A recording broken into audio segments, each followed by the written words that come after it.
Now, meanwhile, Monsanto continues to battle a global effort with the food labeling issue with its genetically engineered plants. Jessica Stone reports on one activist who's taking that issue straight to Monsanto investors.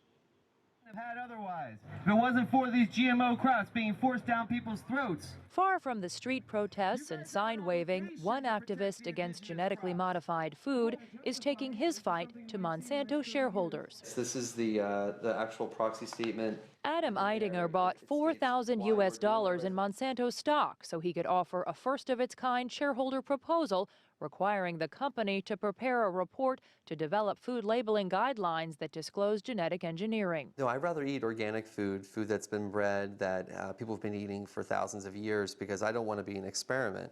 And I think people have a right to know if they're eating genetically engineered food or not. Monsanto's board of directors recommends shareholders vote against Eidinger's proposal, saying, quote, labeling of GM ingredients could confuse and mislead customers. Nina Fedorov is former president of the American Association for the Advancement of Science and a supporter of genetically modified plant technology. The whole objective of labeling is to put a label that allows people to condemn this kind of genetic modification through scare stories, which is essentially what the internet is full of. You don't buy the argument of transparency?